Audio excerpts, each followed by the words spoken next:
کلمہ شہادت پڑھنے کی بڑی فضیلت ہے۔ حدیث پاک کا مفہوم ہے جس نے اچھی طرح وضو کیا اور کلمہ شہادت پڑھا اس کے لیے جنت کے 8 دروازے کھول دیے جاتے ہیں، جس سے چاہے اندر داخل ہو۔ تو یہ کتنی بڑی فضیلت ہے، چھوٹا سا عمل ہے۔ تو ہمیں چاہیے کہ نماز کے لیے جب بھی وضو کریں یا ویسے جب بھی وضو کریں تو اس کے بعد شہادت کا جو کلمہ شہادت ہے اس کو پڑھیں، تاکہ اللہ تبارک و تعالیٰ اس کے صدقے سے ہمیں جنت میں داخلہ عطا فرمائے۔ ہم نے آج وضو کے فرائض بھی سن لیے، اب وضو کا یہ جو مکمل طریقہ سنا، اس میں کچھ سنتیں ہوتی ہیں، وہ بھی ہم جو ہے وہ آپ کے سامنے بیان کرتے ہیں۔ کوشش کیا کریں اپنے پاس کاپی اور پینسل رکھا کریں، جب بھی کوئی اہم مسائل تو ویسے سارے ہی اہم ہیں، لیکن بعض اوقات ایسا ہوتا ہے کہ کوئی بات دل کو چھو جاتی ہے اور بندے کا دل کرتا ہے کہ اس کو نوٹ کر لیا جائے تاکہ بعد میں بھی میں جو ہے وہ اس کو اپنے کام میں لا سکوں، تو اس کو لکھ لینا چاہیے تاکہ کچھ چیزیں جو ہے وہ ذہن سے پھر جو ہے وہ نکل جاتی ہیں، اور علم کو لکھ کر قید کرنا یہ بزرگوں نے فرمایا ہے۔ تو وضو کا جو طریقہ ہم نے پڑھا اس کے اندر چند ایک سنتیں ہیں، 14 سنتیں علماء نے بیان فرمائی ہیں۔ فرمایا نیت کرنا یہ وضو کے اندر سنت ہے، بسم اللہ پڑھنا یہ بھی سنت ہے۔ وضو سے قبل اگر بسم اللہ الحمدللہ کہہ لیں گے تو جب تک با وضو رہیں گے تو فرشتے جو ہے وہ نیکیاں لکھتے رہیں گے۔ پھر نمبر 3 پر فرمایا دونوں ہاتھ پونچھوں تک 3 بار دھونا یہ بھی سنت ہے، اور 3 بار مسواک کرنا یہ بھی سنت ہے، 3 چلو سے 3 بار کلی کرنا یہ بھی سنت مبارکہ ہے۔ روزانہ ہو تو غرغرہ کیا جائے گا یہ بھی سنت ہے۔ پھر فرمایا 3 چلو سے 3 بار ناک میں پانی چڑھانا یہ بھی سنت مبارکہ ہے۔ داڑھی ہو تو احرام نہ ہونے کی صورت میں اس کا خلال کرنا بھی سنت ہے۔ ہاتھ اور پاؤں کی انگلیوں کا خلال کرنا یہ بھی سنت ہے۔ پورے سر کا مسح کرنا یہ بھی سنت ہے۔ کانوں کا مسح کرنا یہ بھی سنت ہے۔ اور فرائض میں ترتیب قائم رکھنا، یعنی فرض اعضاء میں پہلے منہ، پھر کوہنیوں سمیت ہاتھ دھونا، پھر سر کا مسح کرنا، اور پھر ٹخنوں سمیت پاؤں دھونا یہ بھی سنت مبارکہ ہے۔ اور اسی طرح پے در پہ وضو کرنا، یعنی ایک عضو سوکھنے نہ پائے تو دوسرا جو ہے وہ عضو دھو لیا جائے یہ بھی سنت ہے۔ کچھ مستحبات بھی وضو کے اندر بیان کیے جاتے ہیں، تو ان میں سے چند ایک میں آپ کی بارگاہ میں عرض کرتا ہوں، کوشش فرمائیں اس کو نوٹ کر لیں، اور اللہ تبارک و تعالیٰ توفیق دے تو ہم اس پر عمل بھی کریں۔ قبلہ رو اونچی جگہ بیٹھ کر اور جو ہے وہ قبلہ رو ہو کر وضو کرنا یہ بھی مستحب ہے۔ پانی بہاتے وقت اعضاء پر ہاتھ پھیرنا یہ بھی مستحب ہے۔ اطمینان سے وضو کرنا، اعضائے وضو پر پہلے پانی چپڑ لینا خصوصاً سردیوں کے اندر۔ اسی طرح وضو کرنے میں بغیر ضرورت کسی سے مدد نہ لینا یہ بھی مستحب ہے۔ سیدھے ہاتھ سے کلی کرنا مستحب ہے۔ سیدھے ہاتھ سے ناک میں پانی چڑھانا، الٹے ہاتھ سے ناک صاف کرنا، الٹے ہاتھ سے جو ہے وہ ناک میں پانی چڑھانا اور جو ہے وہ الٹے ہاتھ سے ہی ناک صاف کرنا، الٹے ہاتھ کی چھنگلیاں ناک میں ڈالنا، اور انگوٹھی ہو تو اس کو حرکت دینا جبکہ ڈھیلی ہو۔ اگر انگوٹھی کا یہ مسئلہ سماعت کر لیجئے کہ اگر کسی نے انگوٹھی پہنی ہوئی ہے تو انگوٹھی کا مسئلہ یہ ہے کہ اگر وہ ڈھیلی ہے کہ پانی اس میں نیچے سے بہہ جائے گا پھر بھی اس کو حرکت دینا یہ مستحب ہے، اور اگر انگوٹھی اتنی ٹائٹ ہے کہ پانی وہاں پر نہیں پہنچے گا تو اس کو حرکت دینا یہ ضروری اور فرض کے زمرے میں آ جائے گا۔ مستحبات اور بھی کافی ہیں لیکن ابھی وقت کے پیش نظر انشاءاللہ جو ہے وہ اگر وقت ملا تو انشاءاللہ پھر بیان کر دیے جائیں گے۔ کچھ مکروہات ہیں وضو کے اندر کہ جن کو بجا لانا یہ مکروہ ہے۔ وضو کے لیے ناپاک جگہ پر بیٹھنا یہ مکروہ ہے۔ ناپاک جگہ پر وضو کا پانی گرانا یہ بھی مکروہ ہے۔ اعضائے وضو سے لوٹے وغیرہ میں قطرے ٹپکانا یہ بھی مکروہ ہے۔ قبلہ کی طرف تھوک یا بلغم یا کلی کرنا، اسی طرح زیادہ پانی خرچ کرنا یہ بھی مکروہ ہے، اور اتنا کم پانی خرچ کرنا کہ سنت ادا نہ ہو یہ بھی مکروہ ہے۔ منہ پر پانی مارنا، منہ پر پانی اگر مارتے ہیں تو زور سے، بعض اوقات احباب جو ہے وہ وضو کرتے وقت پانی کا استعمال کرتے ہیں، زور سے اپنے منہ پر مارتے ہیں تو یہ بھی مکروہ ہے۔ منہ پر پانی مارتے وقت یا ڈالتے وقت پھونکتے ہیں تو یہ بھی مکروہ ہے۔ اسی طرح گلے کا مسح کرنا جیسے میں نے وضو کے طریقے میں بھی بیان کیا کہ یہ بھی مکروہ ہے۔ الٹے ہاتھ سے کلی کرنا یا ناک میں پانی چڑھانا یہ بھی مکروہ ہے۔ سیدھے ہاتھ سے ناک صاف کرنا یہ بھی مکروہ ہے۔ 3 جدید پانیوں سے 3 بار مسح کرنا یہ بھی مکروہ ہے۔ دھوپ کے گرم پانی سے وضو کرنا یہ بھی مکروہ ہے۔ ہونٹ یا آنکھیں اتنی زور سے بند کرنا کہ جو ہے وہ پانی پہنچنے کا جو ہے وہ پانی نہ پہنچنے کا اندیشہ ہو تو یہ بھی مکروہ ہے، اور اگر اتنی زور سے آنکھیں بند کی ہیں کہ کچھ سوکھا رہ گیا ہے تو پھر تو وضو ہی نہیں ہوگا۔ اور اسی طرح ہر سنت کو ترک کرنا یہ بھی مکروہ ہے، اور ہر مکروہ کا ترک کرنا یہ سنت مبارکہ ہے۔ اب وضو کے حوالے سے وضو کو توڑنے والی چیزیں بھی ہوتی ہیں جن کو جو ہے وہ نواقض وضو کہا جاتا ہے، تو فرمایا کہ ان کے بارے میں آج ہم جو ہے وہ کچھ معاملات سن لیتے ہیں کہ ان کون سی چیزیں جو ہیں وہ وضو کو توڑ دیتی ہیں۔ تو فرمایا کہ اگر کسی کو قے آ جاتی ہے، منہ بر قے، کھانے کی ہو یا پانی کی یا صفرا یعنی پیلے رنگ کا جو کڑوا پانی ہوتا ہے، تو یہ وضو کو توڑ دیتی ہے۔ اور جو قے، اب منہ بر قے کسے کہتے ہیں اس کی تعریف بھی کل بھی بیان کی گئی تھی، دوبارہ سن لیجئے۔ جو قے تکلف کے بغیر نہ روکی جا سکے اسے منہ بھر قے کہا جاتا ہے۔ مثال کے طور پر اس انداز سے وہ آئی ہے کہ وہ اس کو روکنا ممکن نہیں، اگر روکنا ہے تو تکلف کرنا پڑے گا بہت سا اس کے لیے، تو اب وہ جو قے ہے یہ بھی اس کو منہ بھر قے کہا جاتا ہے، منہ بھر قے کہا جاتا ہے۔ اور یہ جو قے ہے یہ ناپاک ہوتی ہے، اس کے چھینٹوں سے خود بھی بچنا ہے، اپنے کپڑوں کو بھی بچانا ہے اور بدن کو بھی بچانا ضروری ہے، اور کہیں اگر بدن پر لگ گئی تو اس کو جو ہے وہ وہاں سے پاک کرنا بھی ضروری ہے۔ اسی طرح فرمایا کہ اگر جسم پر چھالا تھا یا پھڑیا وغیرہ تھی تو اس کو نوچ ڈالا اور اس کا پانی بہہ گیا تو وضو ٹوٹ گیا، ورنہ نہیں۔ پھر اسی طرح خارش یا پھڑیوں سے اگر بہنے والی رطوبت نکلتی ہے اور اتنی ہے کہ وہ بہہ سکتی ہے، اس میں بہنے کی جو ہے وہ خاصیت ہے، وہ بہہ جاتی ہے اپنی جگہ سے، بہہ کر کسی تھوڑا سا آگے چلی جاتی ہے، تو اس سے بھی جو ہے وہ وضو ٹوٹ جائے گا، کیونکہ یہ جو ہے وہ ناپاک ہوتی ہے، اور ناپاک چیز جو اگر بدن سے نکلے گی اور بہنے کے مقدار ہوگی تو اس سے بھی وضو جو ہے وہ ٹوٹ جائے گا۔ اسی طرح ناک صاف کیا، اس میں جمع ہوا خون نکلا تو وضو نہ ٹوٹا، کیونکہ اور انسب یعنی زیادہ مناسب یہی ہے کہ وضو دوبارہ کر لیا جائے، لیکن وضو ٹوٹے گا نہیں کیونکہ وہ بہنے کی مقدار نہیں ہے۔ اسی طرح اگر رکوع و سجود والی نماز ہے اور اس میں بالغ نے کہا لگا دیا، یعنی بالغ شخص ہے، رکوع و سجود والی نماز ہے، نماز جنازہ نہیں ہے، تو اس میں اگر بالغ نے کہا لگا دیا تو اور جو ہے اتنی کہا مثلا اتنی آواز سے ہنسا کہ آس پاس والوں نے بھی اس کی جو ہے وہ آواز کو سنا، تو اب اس کا وضو بھی گیا اور نماز بھی گئی۔ اور اگر اتنی آواز سے ہنسا کہ صرف خود سنا تو نماز تو گئی لیکن وضو باقی ہے، کیونکہ جو کہا ہوتا ہے اس کی تعریف یہی ہے کہ جس کی آواز دوسرے احباب تک بھی جائے۔ اور اگر بالغ نے نماز جنازہ میں کہا لگایا تو نماز تو ٹوٹ جائے گی لیکن وضو باقی رہے گا۔ پھر اسی طرح جو ہے وہ فرمایا کہ بعض احباب کے اندر یہ عوام میں ایک مسئلہ غلط مشہور ہے کہ اگر کہتے ہیں جی اپنا ستر دیکھ لینے سے، یعنی شرمگاہ کی طرف دیکھ لینے سے وضو ٹوٹ جاتا ہے، بعض اوقات یہ لوگ سمجھتے ہیں، تو ایسی بات نہیں ہے۔ عوام میں یہ جو مشہور ہے کہ گھٹنا یا ستر کھلنے سے یا اپنا یا پرایا ستر دیکھنے سے وضو ٹوٹ جاتا ہے، یہ بات بالکل غلط ہے۔ ہاں، وضو کے آداب سے یہ چیز لازمی ہے کہ آداب میں سے ہے کہ آداب کا خیال رکھا جائے، اور آداب میں یہ چیز شامل ہے کہ جب وضو کریں تو ناف سے لے کر گھٹنوں سمیت یہ جو بدن کا حصہ ہے یہ ستر کہلاتا ہے، یہ چھپا ہوا ہو، بلکہ استنجا کرنے کے فوراً بعد ہی کوشش کریں تو اسے چھپا لینا چاہیے، اور بغیر ضرورت ستر کھلا رکھنا یہ بھی منع ہے، اور دوسروں کے سامنے ستر کھولنا یہ بالکل حرام ہے۔ اسی طرح ایک مسئلہ یہ ہے کہ منہ سے اگر خون نکلا تو اس سے بھی وضو ٹوٹ جاتا ہے، لیکن کب ٹوٹتا ہے اس کی وضاحت لازمی سنیے۔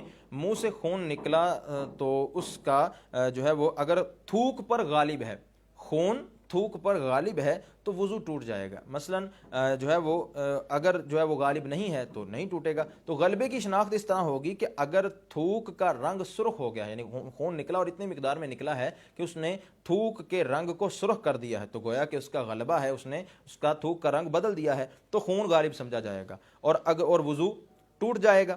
یہ سرخ تھوک جو ہے یہ بھی ناپاک ہے۔ اگر تھوک زرد ہے تو پھر جو ہے وہ خون کم ہے، کیونکہ اس نے اس کا رنگ کلی طور پر نہیں بدلا۔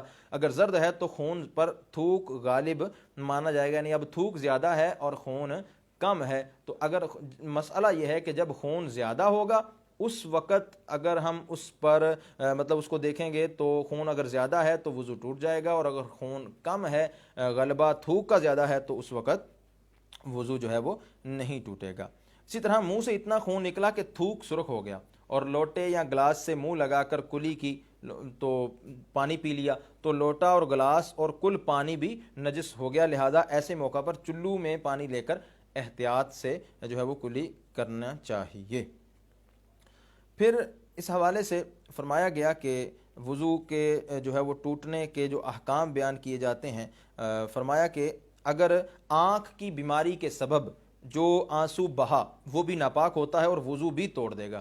آشوب چشم جس کو کہا جاتا ہے، یہ آنکھ کی بیماری ہے، اس میں آنکھوں میں درد بھی ہوتی ہے اور پھر آنکھوں میں درد کی وجہ سے پانی بھی نکلتا ہے۔ افسوس یہ ہے کہ بہت سے لوگ اس مسئلے سے ناواقف ہوتے ہیں، تو فرمایا دکھتی آنکھ سے بوجہ مرض بہنے والے آنسوؤں کو اور آنسوؤں کی طرح جو ہے وہ سمجھتے ہیں اور اس کو جو ہے وہ اپنی ہی آستین سے صاف کر لیتے ہیں یا جو ہے وہ قمیص سے صاف کر لیتے ہیں، رومال سے صاف کر لیتے ہیں اور اس کو اسی انداز سے پہنے رکھتے ہیں، تو فرمایا کہ اس طرح نہیں کرنا چاہیے کیونکہ یہ ناپاک ہوتے ہیں اور یہ وضو کو بھی توڑ دیتے ہیں۔ اور فرمایا جو رطوبت انسانی بدن سے نکلے اور وضو نہ توڑے تو وہ ناپاک نہیں، اور جو رطوبت انسانی جسم سے نکلے اور وضو کو توڑنے والی ہو وہ ناپاک ہوتی ہے۔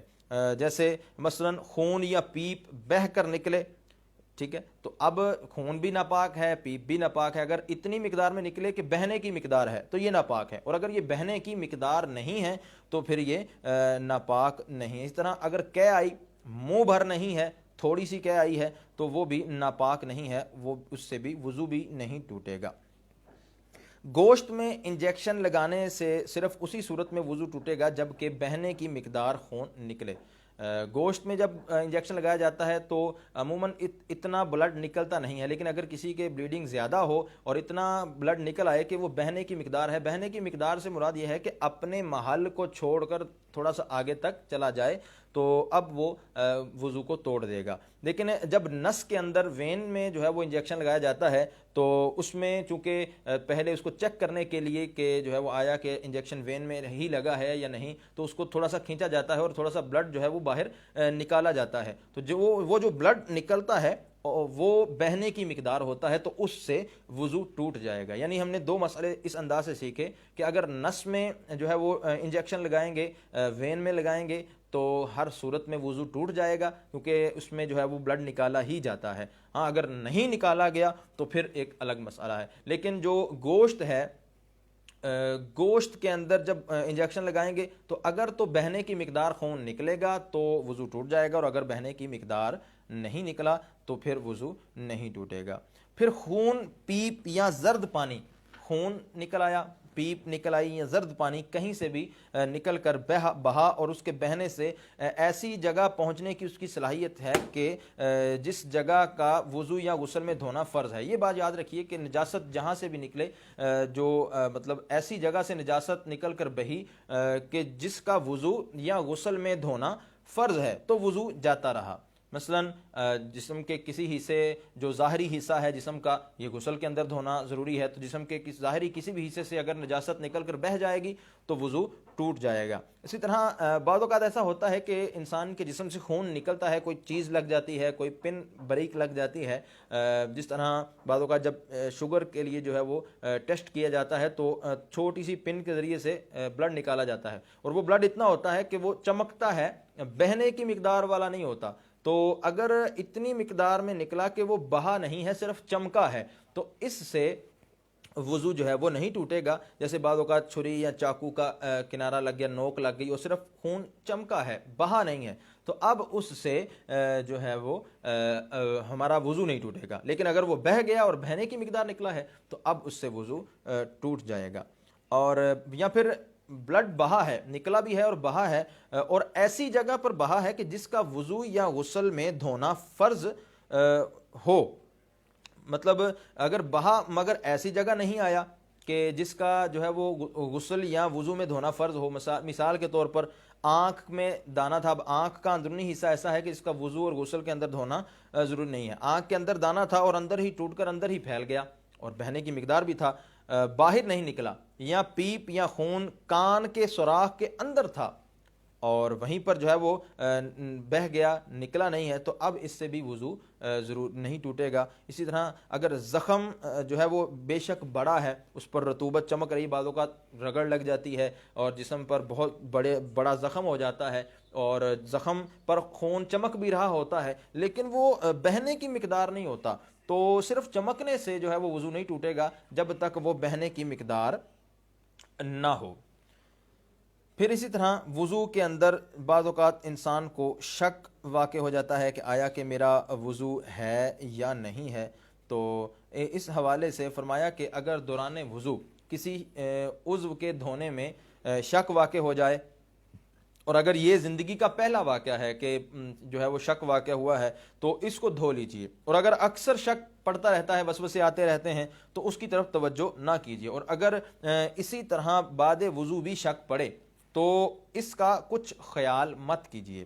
اور فرمایا کہ آپ باوضو تھے، اب شک آنے لگا کہ پتہ نہیں وضو ہے یا نہیں، تو ایسی صورت میں آپ باوضو ہیں، کیونکہ صرف شک سے وضو نہیں ٹوٹتا۔ جب تک کہ آپ کو ظن غالب نہ ہو جائے کہ فلاں وقت میرا وضو ٹوٹ گیا تھا یا فلاں عذر پایا گیا تھا جس کی وجہ سے وضو ٹوٹ گیا تھا، تو اب آپ کا وضو ختم ہو جائے گا۔ یقیناً آپ اس وقت تک باوضو ہیں کہ جب تک جو ہے وہ وضو ٹوٹنے کا ایسا یقین نہ ہو جائے کہ آپ قسم کھا سکیں، اور یہ یاد رہے کہ کوئی عضو اگر دھونے سے رہ گیا مگر یہ یاد نہیں کہ وہ کون سا عضو ہے، تو بایاں یعنی الٹا پاؤں دھونے کا فقہا نے حکم ارشاد فرمایا ہے۔ اور اسی طرح دو مسئلے اور سن لیجئے کہ چند ایک چیزیں ایسی بھی ہوتی ہیں کہ سونے سے بھی وضو جو ہے وہ ٹوٹ جاتا ہے۔ سونے سے وضو کب ٹوٹے گا؟ فرمایا سونے سے وضو ٹوٹنے کی دو شرطیں ہیں۔ ایک تو اس انداز میں کہ دونوں سرین یعنی جو بیٹھنے کی انسان کی جگہ ہوتی ہے، پشت ہوتی ہے کہ جس پر انسان بیٹھتا ہے، دونوں سرین اچھی طرح جمے ہوئے نہ ہوں، یعنی اٹھے ہوئے ہوں، تو ایک تو یہ شرط ہے۔ اور دوسری شرط یہ ہے کہ ایسی حالت پر سویا جو غافل ہو کر سونے میں رکاوٹ نہ ہو، تو وضو ٹوٹے گا۔ یعنی ایک تو سرین بھی جمے ہوئے نہیں ہیں اور انسان غافل ہو کر سویا ہے، تو اس صورت میں جب ایسی حالت میں سویا ہوگا تو جو ہے وہ وضو ٹوٹ جائے گا۔ اب چند ایک انداز میں عرض کر دیتا ہوں جس سے جو ہے وہ سونے سے وضو ٹوٹتا ہے، اور جو ہے وہ انسان اگر اس انداز پر سوئے گا تو وہ اس سے وضو ٹوٹ جائے گا۔ اکڑوں یعنی پاؤں کے تلووں کے بل اس طرح بیٹھنا کہ دونوں گھٹنے کھڑے رہیں، تو اس طرح بھی وضو ٹوٹ جاتا ہے۔ چت لیٹ کر یعنی سیدھا جو ہے وہ پیٹھ کے بل سیدھا بالکل لیٹتا ہے بندہ جب ٹانگیں پھیلا کر، تو اس انداز سے سونے سے بھی وضو ٹوٹ جاتا ہے۔ پٹ یعنی پیٹ کے بل لیٹا ہو تب بھی وضو ٹوٹ جاتا ہے۔ دائیں یا بائیں کروٹ لے کر سویا تب بھی وضو ٹوٹ جاتا ہے۔ اسی طرح ایک کوہنی پر بعض اوقات انسان ٹیک لگا کر سویا، اور یہ یاد رکھیے کہ اس میں سونے سے مراد ایسا سونا ہے کہ جو غافل ہو کر سونا جسے کہا جاتا ہے، اگر ایسا سوئے گا تو پھر وضو ٹوٹے گا۔ اسی طرح چار زانوں یعنی جسے ہم چوکڑی مارنا کہتے ہیں، چوکڑی مار کر اس طرح بیٹھا کہ سر جو ہے یہ زانوں یا پنڈلیوں پر رکھا ہوا ہے، تو اب بھی وضو ٹوٹ جائے گا۔ یا جس طرح عورت سجدہ کرتی ہے اس انداز سے سجدے کے اندر سو گیا، تو پیٹ رانوں سے اور بازو پہلوؤں سے ملے ہوئے ہیں یا کلائیاں بچھی ہوئی ہیں، تو اس انداز سے سونے سے بھی وضو ٹوٹ جائے گا۔ اور یہ مذکورہ جو صورتیں ابھی بیان کی گئی ہیں یہ نماز میں واقع ہوں یا نماز کے علاوہ، وضو بہر صورت ٹوٹ جائے گا، لیکن اس میں شرط یہ ہے کہ غافل ہو کر سویا ہو اور سرین اٹھے ہوئے ہوں، یعنی جمے ہوئے نہ ہوں۔ پھر اگر ان صورتوں میں قصدن سویا تو نماز فاسد ہو جائے گی، اور بلا قصد سویا تو وضو تو ٹوٹ جائے گا مگر نماز اس کی باقی رہے گی۔ تو اللہ تبارک و تعالیٰ سے دعا ہے کہ آج کی ہماری اس کلاس کو جو ہے وہ اپنی بارگاہ کے اندر قبول و منظور فرمائے۔ وقت چونکہ قلیل ہوتا ہے اور مسائل کافی سارے ہوتے ہیں، تو تمام کے تمام مسائل کا جو ہے وہ تمام کے تمام مسائل کا جو ہے وہ احاطہ کرنا، اس کو بیان کرنا جو ہے وہ پاسبل نہیں ہوتا، تو کوشش جو ہے وہ یہ فرمائیں کہ جو ہے وہ آپ اس کورس کے حوالے سے اس میں داخلہ لیں۔ فیضان آن لائن قرآن اکیڈمی ہمارا دعوت اسلامی کا ایک ایسا پلیٹ فارم ہے کہ جس میں آپ گھر بیٹھے ہی جو ہے وہ علم دین کا خزانہ حاصل کر سکتے ہیں، اپنی مرضی کا ٹائم جو ہے وہ حاصل کر کے کلاس لے سکتے ہیں، علم دین سیکھ سکتے ہیں۔ تو اس کے نمبرز آپ کو رابطہ نمبرز آپ آفیشیل فیس بک پیج پر ہی آپ کو کمنٹس میں بتا دیے جائیں گے انشاءاللہ العزیز. اور اگر کسی مسئلے کی سمجھ نہ آئی ہو تو اس حوالے سے آپ دارالفتاح اہل سنت کے نمبرز بھی امید ہے انشاءاللہ کمنٹس میں بتا دیے جائیں گے. تو جو ہے وہ فیضان احکام روزہ کورس، یہ ہمارا جو ہے وہ انشاءاللہ احکام روزہ کورس شروع ہو رہا ہے. روزے کے احکام کورس جو ہے وہ انشاءاللہ ان قریب شروع ہونے جا رہا ہے. تو تمام احباب سے یہ بھی گزارش ہے کہ اس میں بھی بھرپور شرکت فرمائیے. اللہ تبارک و تعالی ہمیں ان کورسز کو جو ہے وہ کرنے کی توفیق عطا فرمائے اور اس سے علم دین حاصل کرنے کی توفیق عطا فرمائے. آمین بجاہ النبی الامین. صلو علی الحبیب صلی اللہ تعالی علی محمد صلی اللہ علیہ وسلم.